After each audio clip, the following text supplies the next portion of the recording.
ఈరోజే కార్తీక పౌర్ణమి. మాసాలలో పవిత్రమైన మాసం కార్తీక మాసం. పౌర్ణమి రోజు చంద్రుడు కృతికా నక్షత్రంలో ఉండడం వల్ల ఈ మాసానికి కార్తీక మాసము అనే పేరు వచ్చింది. ఈ మాసంలో కార్తీక పౌర్ణమి ఎంతో విశేషమైనది. మరి ఈరోజు ఈ కథను విన్నా, చదివినా, చెప్పినా, వినిపించినా సకల శుభాలు కలుగుతాయి.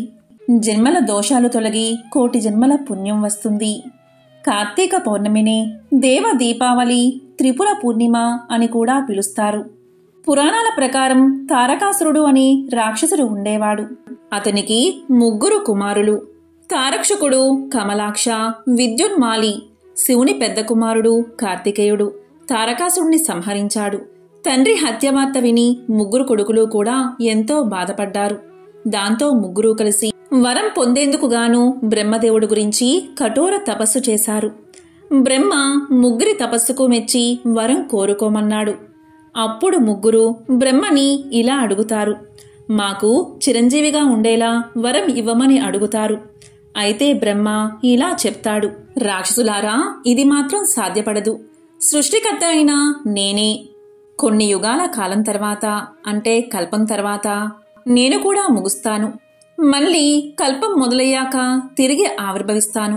సృష్టికర్త అయినా నాకే ఇది తప్పలేదు. అలాంటిది మరణం లేకుండా వరాన్ని నేను ఎలా ప్రసాదించగలను? మరేదైనా వరం కోరుకోండి అంటాడు బ్రహ్మ.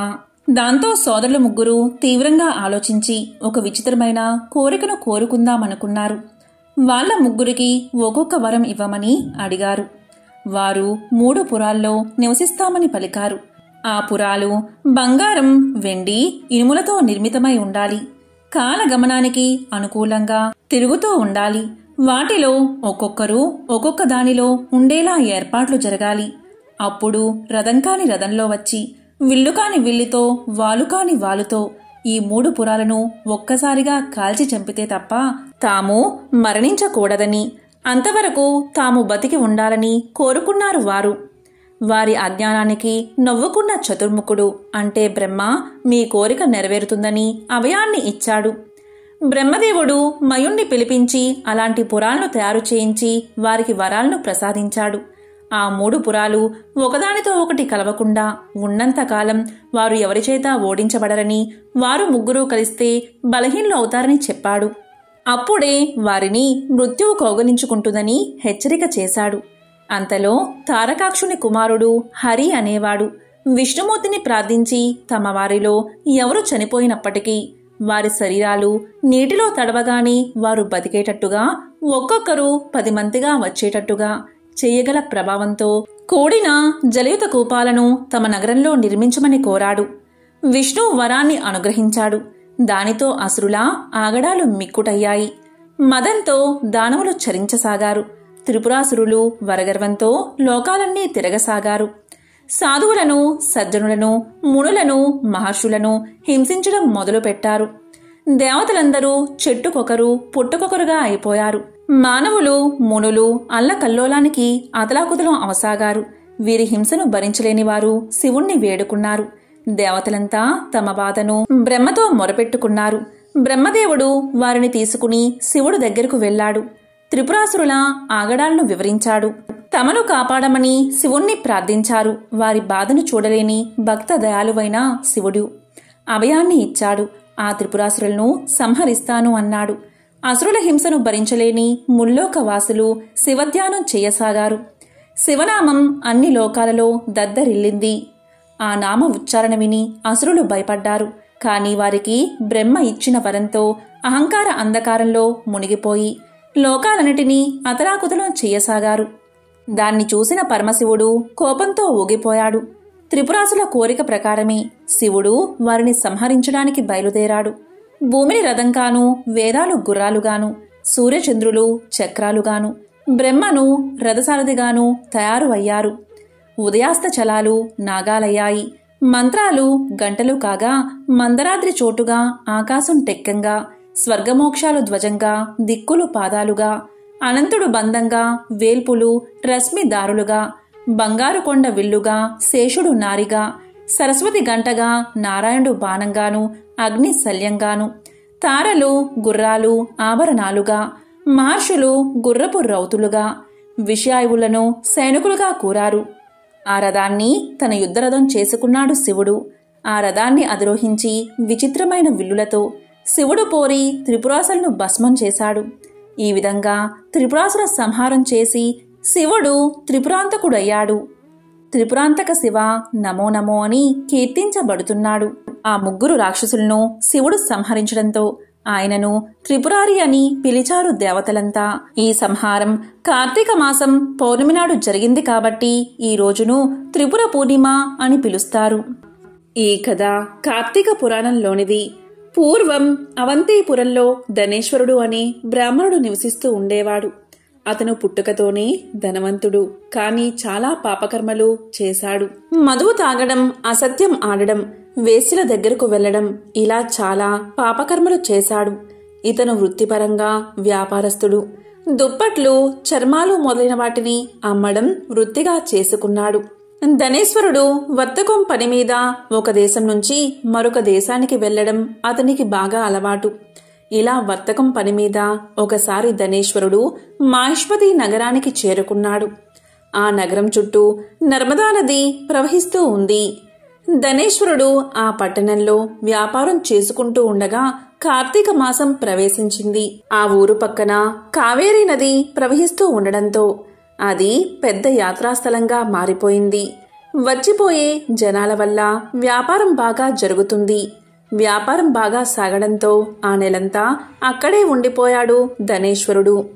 ప్రతిరోజు నర్మదా తీరంలో సంచరిస్తూ భక్తులు అక్కడ స్నాన, జప, దేవతార్చనలు చేయడం చూశాడు ధనేశ్వరుడు.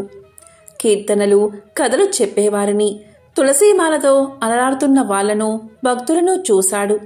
అలా భక్తులను చూడడమే కాదు, పరిచయం కూడా పెంచుకున్నాడు. వారితో మాట్లాడుతూ ఉండేవాడు. ఎందరో పుణ్యపురుషులను స్వయంగా తాకాడు. అలా ఆ నెలంతా శివనామస్మరణ, విష్ణు సంకీర్తన కూడా చేశాడు. అంతేకాదు ఆ నెలంతా దీపారాధన, జాగరణ కూడా చూశాడు. కార్తీక పౌర్ణమి రోజు గో బ్రాహ్మణ పూజలు ఆచరించి సాయంకాలం శివాలయాల్లో వెలిగించే దీపోత్సవాలను చూశాడు. ఆ విధంగా అన్ని పుణ్య కార్యక్రమాలను ఆ నెలంతా చూశాడు. అదే సమయంలో ధనేశ్వరుడికి భూమి మీద నూకలు చెల్లి కాలసర్పం ఒకటి ధనేశ్వరుని కాటువేసింది. వెంటనే ధనేశ్వరుడు కిందపడి మరణించాడు. అతను పడిపోవడం చూసిన భక్తులు తులసి తీర్థాన్ని ధనేశ్వరుడి నోట్లో పోశారు. తక్షణమే ధనేశ్వరుడి ప్రాణం గాల్లో కలిసిపోయింది. వెంటనే యమదూతలు అక్కడకు చేరుకున్నారు. ధనేశ్వరుణ్ణి కొరడాలతో కొడుతూ యమలోకానికి తీసుకుపోయారు. వెంటనే యముడు ధనేశ్వరుడి పాప పుణ్యాల చిట్టా పరిశీలించమని చిత్రగుప్తుణ్ణి ఆదేశించాడు. దానికి చిత్రగుప్తుడు ఇలా పలికాడు: యమధర్మరాజా, వీడు ఆగర్భ పాపాత్ముడు. వీడు అనువంతైనా పుణ్యం చేయలేదు అని సమాధానం చెప్పాడు. దానికి యముడు ఎంతో కోపంతో వీడి తలను చితక్కొట్టి కుంభీపాక నరకంలో పడేయమని యమదూతలను ఆజ్ఞాపించాడు. కాని ఆ ధనేశ్వరుడు కుంభీపాక నరకంలో పడగానే అక్కడ మండే మంటలు వెంటనే చల్లారిపోయాయి. దీంతో ఆశ్చర్యపడిన యమదూతలు ఈ విషయాన్ని యముడికి తెలియచేశారు. వెంటనే యముడు అతన్ని నా దగ్గరకు తీసుకురండి అని ఆదేశించాడు. ధనేశ్వరుణ్ణి తీసుకువచ్చి ఎక్కడ తేడా జరిగింది అని చిత్రగుప్తుడు చిట్టా తిరగవేస్తున్న సమయంలో అక్కడికి నారదులవారు వీచ్చేశారు. నారదులవారు ఇలా పలికారు: ఓ యమధర్మరాజా, ఇతను ఎంత పాపాత్ముడైనా సరే ఇతను తన చివరి రోజుల్లో ఎంతో పుణ్యాన్ని సంపాదించాడు. అందుకే ఈ నరకం అతన్ని ఏమీ చెయ్యలేదు. ఎవరైతే పుణ్యపురుషుల దర్శనం వల్ల, స్మర్శ వల్ల, వాళ్లతో మాట్లాడడం వల్ల వారి యొక్క పుణ్యంలో 6వ భాగాన్ని పొందుతారు. అటువంటి ధనేశ్వరుడు ఒక నెల రోజుల పాటు కార్తీక వ్రతాన్ని ఆచరించి ఎందరెందరో పుణ్యాత్ములను పరిచయం చేసుకుని విశేష పుణ్యఫలాలను పొందాడు. కార్తీక వ్రతాన్ని ఆచరించే వారి దగ్గర జీవనం గడిపి సంపూర్ణ కార్తీక వ్రత ఫలాన్ని పొందాడు. అంతేకాదు ఆ భక్తుల చేత తులసి తీర్థాన్ని కూడా పొందాడు. అతని చెవులు శివ హరినామ సంకీర్తనలు విన్నాయి. అంతేకాదు కార్తీక మాసంలో నర్మదా నదీ తీరంలో ఇతను చేసిన స్నానం వల్ల ఇతని దేహం పరిశుద్ధమయ్యింది. అందరి భక్తుల మనసు దోచుకున్న ఈ బ్రాహ్మణుడు నరకంలో ఉండవలసినవాడు కాదు, మహాపుణ్యాన్ని ఆర్జించిన పుణ్యాత్ముడు అని చెప్పి నారదుడు వెళ్ళిపోయాడు. ఈ విషయం అంతా తెలుసుకున్న యముడు ఎంతో చింతించాడు. ధనేశ్వరుడికి ప్రేతపతి అనే దూతను తోడిచ్చి నరకాన్ని తరింప చేయవలసిందిగా ఆదేశించాడు. ఆ యమదూత ధనేశ్వరుణ్ణి తనతో పాటు తీసుకువెళ్తూ మార్గ మధ్యలో నరకలోకంలోని శిక్షల గురించి, ఏ తప్పుకు ఎటువంటి శిక్ష పడుతుంది అనే నరక బాధల గురించి ధనేశ్వరుడుకు ఇలా వివరిస్తున్నాడు. ఓ ధనేశ్వరా, మానవులు చేసిన తప్పులకు నరకంలో 8 రకాల బాధలకు గురి చేయడం జరుగుతుంది. ఆ 8 రకాల నరక బాధల గురించి వివరిస్తాను, విను అంటూ ఇలా చెప్పసాగాడు. ఓ ధనేశ్వరా, మొదటి నరకం పేరు తప్త వాలుకము. వేశ్యల వెంట తిరిగేవారికి, అతిథులను అవమానించేవారికి, గురువులను, అగ్నిని, బ్రాహ్మలను, గోవును, యజమానిని కాళ్లతో తన్నిన వారిని ఈ నరకంలో బాధలకు గురిచేస్తారు. ఇలాంటి వారి శరీరాలను ఎర్రగా కాల్చుతారు. ఆ బాధను తట్టుకోలేక దిక్కులు వక్కలయ్యేలా పాపాత్ములు అరుస్తూ ఉంటారు. కాబట్టి ఈ నరకాన్ని తప్త వాలుకము అని పిలుస్తారు. ఇక రెండవది అందతా మిశ్రము అనే నరకం. పరుల రహస్యాలను బయటపెట్టే పాపాత్ములను ఇక్కడ నరకబాటలకు గురిచేస్తారు.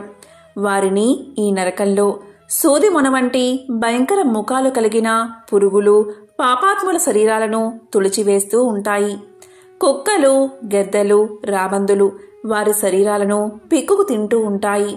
ఆ బాధను భరించలేక పాపాత్ములు ఆర్తనాదాలు చేస్తారు. ఇదే అందతా మిశ్రము అనే నరకం. ఇక మూడవది క్రకచము అనే నరకం. ఇక్కడ ఘోర పాపాలు చేసిన పాపాత్ములను అడ్డంగాను, నిలువుగాను, ఏటవాలుగాను, అంగ అంగాలను సమూలంగా రంపాలతో కోస్తారు. ఇక నాలుగవది అసిపత్ర వనం అనే నరకం. భార్యాభర్తలను విడదీసిన వారిని, తల్లిదండ్రుల నుండి సంతానాన్ని దూరం చేసేవారిని, కన్న తల్లిదండ్రులను బాధపెట్టే పాపాత్ములను నిలువెల్లా బాణాలతో గుచ్చి, అసిపత్రాలచే శరీరాలు చింపబడి దారులుగా రక్తం కారుతుంటే ఆ నెత్తుటి వాసనకు వెంటబడే తోడేళ్లకు భయపడి పారిపోవాలని రోదిస్తూ, అరుస్తూ పరుగులు తీస్తూ ఎటు పారిపోవాలో అర్థం కాక కింద పడితే ఆ తోడేల గుంపుకు ఆహారం అవుతారు. ఇదే అసిపత్రము అనే నరకం. ఇక ఐదవది కూట సాల్మలి. ఈ నరకంలో పరుల ఆస్తిని ఆశపడే వారికి, దొంగతనం చేసిన వారికి, అన్యాయంగా ఇంకొకరి ధనాన్ని లంచంగా తీసుకునే పాపాత్ములకి ఇక్కడ భయంకరమైన 16 రకాల నరకబాధలకు గురిచేస్తారు. ఇక ఆరవది రక్తపూయము అనే నరకం. ఈ నరకంలో ఎవరైతే పొరులను నిందిస్తారో, చాడీలు చెబుతారో మరియు వారి కులాచార రీత్యా తినకూడని పదార్థాలు తింటారో అటువంటి వారికి ఈ నరకంలో శిక్షను విధిస్తారు. అలాంటి పాపాత్ములను తలకిందులుగా వేలాడదీసి యమ కింకరుల చేత బల్లాలతో కొట్టిస్తారు. ఇదే రక్తపూయము అనే నరకం. ఇక ఏడవది కుంభీపాక నరకం. నరకాలన్నిటిలోకి ఇది నికృష్టమైన నరకం. ఘోర పాపాలు చేసిన వారిని ఇక్కడ అత్యంత క్రూరంగా హింసిస్తారు. దీన్నే కుంభీపాకము అనే నరకము అంటారు. ఇక ఎనిమిదవది రౌరము అనే నరకం. ఈ నరకంలో పడిన పాపాత్ములు కొన్ని వేల సంవత్సరాల దాకా బయటపడరు. ఇది దీర్ఘకాలిక నరకం. కాబట్టి ధనేశ్వర, నువ్వు కార్తీక మాసం ఆచరించే వారి దగ్గర సంచరిస్తూ వారి ద్వారా పొందిన అమిత పుణ్యం వల్ల ఈ నరకాలను కేవలం దర్శనం మాత్రంగానే తరించగలిగావు. ఈ విధంగా యమదూత ధనేశ్వరుణ్ణి యక్షలోకానికి చేర్చాడు. అక్కడ ధనేశ్వరుడు యక్ష రూపుడై కుబేరుడికి ఆప్తుడై ధనయక్షుడు అనే పేరును పొందాడు. కాబట్టి కార్తీక మాసం అత్యంత పవిత్రమైనది. ఈ మాసంలో సోమవారాలు మరియు కార్తీక పౌర్ణమి రోజు ఉపవాసం ఉండి స్నానం, జపం చేసిన వారి పాపాలు అగ్నిలో పడిన దూది మాదిరిగా నశిస్తాయి. కాబట్టి ఎంతో విశేషమైన ఈ కథను కార్తీక పౌర్ణమిలోగా విన్నా, చదివినా, చెప్పినా, వినిపించినా జన్మల పాపాలు తొలగి కోటి జన్మల పుణ్యం వస్తుంది. అలాగే ఈరోజు కార్తీక పురాణంలోని మరొక విశేషమైన కథను ఇప్పుడు తెలుసుకుందాం. జనక మహారాజుకి వశిష్ఠుడు ఇలా చెప్పసాగాడు. జనక మహారాజా, కార్తీక మాసంలో స్నానం, దానం, జపం, దీపదానం ఇలా ఏదైనా సరే కొద్దిగా చేసినా చాలు అనంత ఫలితం పొందవచ్చు. కార్తీక పౌర్ణమి రోజు మరియు కార్తీక సోమవారాల్లో స్నానం మరియు ఉపవాసం చేయని వారి పరిస్థితి ఏమవుతుందో నీకు వివరిస్తాను, విను అంటూ వశిష్ఠుడు జనకుడికి ఇలా చెప్పడం ప్రారంభించాడు. ఒకానొక గ్రామంలో మహా విద్వాంసుడు, తపస్శాలి, జ్ఞానశాలి, సత్యవాక్య పరిపాలకుడు అయిన తత్వనిష్ఠుడు అనే బ్రాహ్మణుడు ఉండేవాడు. ఒకనాడు ఆ బ్రాహ్మణుడు తీర్థయాత్రాసక్తుడై అఖండ గోదావరికి బయలుదేరాడు. ఆ తీర్థ సమీపమున ఒక మహా వటవృక్షంపై భయంకరమైన ముఖాలతోటి, దీర్ఘ కేశాలతోటి, బలిష్టములైన కోరలతోటి, నల్లని బాణ పొట్టలతోటి, చూసేవారికి అతి భయంకర రూపాలతో 3 బ్రహ్మ రాక్షసులు నివసిస్తూ ఆ దారిన పోయే బాటసారులను బెదిరించి వారిని తింటూ ఆ ప్రాంతమంతా భయకంపితం చేస్తూ ఉన్నారు. తీర్థయాత్రకై బయలుదేరి అఖండ గోదావరి పుణ్యక్షేత్రమున పితృదేవతలకు పిండ ప్రదానం చేయడానికి వస్తున్న ఆ విప్రుడు వృక్షం చెంతకు చేరేసరికి యథాప్రకారంగా బ్రహ్మ రాక్షసులు కిందకి దిగి అతనిని చంపబోయే సమయంలో బ్రాహ్మణుడు ఆ భయంకర రూపాలను చూసి గజగజ వణుకుతూ ఏమీ తోచక నారాయణ స్తోత్రాన్ని బిగ్గరగా పఠిస్తూ, ప్రభో, అర్థత్రాణ పరాయణ, అనాథ రక్షక, ఆపదలో ఉన్న గజేంద్రుణ్ణి, నిండు సభలో అవమానాల పాలవుతున్న మహాసాధ్వి ద్రౌపదిని, బాలుడైన ప్రహ్లాదుణ్ణి రక్షించిన విధంగానే ఈ పిశాచాల బారి నుండి నన్ను రక్షించు తండ్రి అని వేడుకొనగా ఆ ప్రార్థనలు విన్న బ్రహ్మ రాక్షసులకు జ్ఞానోదయం కలిగి ఇలా పలికారు. మహానుభావా, మీ నోటి నుండి వచ్చిన శ్రీమన్నారాయణ స్తుతి విని మాకు జ్ఞానోదయం కలిగింది, మమ్మల్ని రక్షించండి అని ప్రాధేయపడ్డారు. వారి మాటలకు విప్రుడు ధైర్యం తెచ్చుకుని ఇలా పలికాడు. ఓయి, మీరెవరు, ఎందుకు మీకీ రాక్షస రూపాలు కలిగాయి, మీ వృత్తాంతం చెప్పండి అని అన్నాడు. దానికి వారు ఇలా అన్నారు. ఓ విప్ర పుంగవా, మీరు పూజ్యులు, ధర్మాత్ములు, వ్రత నిష్ఠాపరులు. మీ దర్శన భాగ్యం వల్ల మాకు పూర్వజన్మయందలి కొంత జ్ఞానం కలిగింది. ఇక నుండి మీకు మా వల్ల ఏ ఆపద కలగదు అని అభయాన్ని ఇచ్చి దానిలో బ్రహ్మరాక్షసుడు తన వృత్తాంతాన్ని ఇలా చెప్పడం మొదలుపెట్టాడు. ఓ విప్రపుంగవా, నాది ద్రావిడ దేశం, బ్రాహ్మణుడను, నేను మహాపండితుడు అని గర్వం గలవాడనై ఉన్నాను. న్యాయ విచక్షణలు మాని పశువులే ప్రవర్తించి తిని బాటసారుల వద్ద, అమాయకపు గ్రామస్తుల వద్ద దౌర్జన్యంగా ధనం లాక్కుంటూ దుర్వసనాలతో భార్యా పుత్రాదులను సుఖపెట్టక పండితులను అవమానపరుస్తూ లుద్ధుడనై లోకకంటకుడిగా ఉన్నాను. ఇలా ఉండగా ఒకానొక పండితుడు కార్తీక మాస వ్రతాన్ని యథావిధిగా ఆచరించి భూత తృప్తి కొరకు బ్రాహ్మణ సమారాధన చేసే తలంపుతో పదార్థ సంపాదన నిమిత్తం దగ్గరున్న నగరానికి బయలుదేరి తిరుగు ప్రయాణంలో మా ఇంటికి అతిథిగా వచ్చాడు. వచ్చిన పండితుణ్ణి నేను దూషించాను, కొట్టాను. అతని వద్ద ఉన్న ధనాన్ని, వస్తువులను తీసుకుని ఇంటి నుండి వెళ్ళగొట్టాను. అందుకా విప్రుడు కోపగించి, ఓరే నీచుడా, అన్యాక్రాంతంగా డబ్బు కూడబెట్టింది చాలక, మంచి చెడ్డలు తెలియక, తోటి బ్రాహ్మణుడు అని కూడా ఆలోచించక కొట్టి తిట్టి వస్తు సామాగ్రిని దోచుకున్నావు కాబట్టి నీవు రాక్షసుడివై నరభక్షకుడిగా నిర్మానుష్య ప్రదేశంలో పడుందువుగాక అని శపించాడు. అందుకే నాకీ రాక్షస రూపం కలిగింది. బ్రహ్మాస్త్రమునైనా తప్పించుకోవచ్చు కానీ బ్రాహ్మణ శాపాన్ని తప్పించలేం కదా. కాబట్టి నా అపరాధాన్ని క్షమించమని నేను ప్రార్థించాను. అందుకు అతడు దయతలచి, ఓయి, గోదావరి క్షేత్రమందు ఒక వటవృక్షం ఉన్నది. నీవు అందు నివసిస్తూ ఏ బ్రాహ్మణుడు కార్తీక వ్రతాన్ని ఆచరించి పుణ్యఫలాన్ని సంపాదించి ఉంటాడో ఆ బ్రాహ్మణుడి వల్ల పునర్జన్మను నీవు పొందుదువుగాక అని చెప్పి వెళ్ళిపోయాడు. ఆనాటి నుండి నేను ఈ రాక్షస రూపంలో నరభక్షణం చేస్తూ ఉన్నాను. కాబట్టి ఓ విప్రోత్తమా, నన్ను, నా కుటుంబం వారిని రక్షించు అని మొదటి రాక్షసుడు తన వృత్తాంతాన్ని చెప్పాడు. ఇక రెండవ రాక్షసుడు. ఓ ద్విజోత్తమా, నేను కూడా పూర్వజన్మలో బ్రాహ్మణుణ్ణే. నేను నీచుల సహవాసం చేసి తల్లిదండ్రులను బాధించి వారికి తిండి పెట్టక మార్చి అన్నమో రామచంద్ర అనేలా చేసి వారి ఎదుటే నా భార్య బిడ్డలతో పంచభక్ష పరమాన్నాలతో భోజనం చేస్తూ ఉండేవాడిని. నేను ఎలాంటి దాన ధర్మాలు చేసి ఎరగను. నా బంధువులను కూడా హింసించి వారి ధనాన్ని అపహరించి రాక్షసుని వలె ప్రవర్తించాను. కాబట్టి నాకీ రాక్షసత్వం కలిగింది. నన్ని పాప వంకెమల నుండి ఉద్ధరించుము అని బ్రాహ్మణుడి పాదాలపై పడి పరిపరి విధాలా వేడుకున్నాడు రెండవ రాక్షసుడు. ఇక మూడవ రాక్షసుడు తన వృత్తాంతాన్ని ఇలా చెప్పాడు. మహాశయ, నేనొక సంపన్న కుటుంబంలో పుట్టిన బ్రాహ్మణుణ్ణి. నేను విష్ణు ఆలయంలో అర్చకునిగా ఉండేవాడిని. స్నానమైనా చెయ్యక కట్టు బట్టలతో దేవాలయంలో తిరుగుతూ ఉండేవాడిని.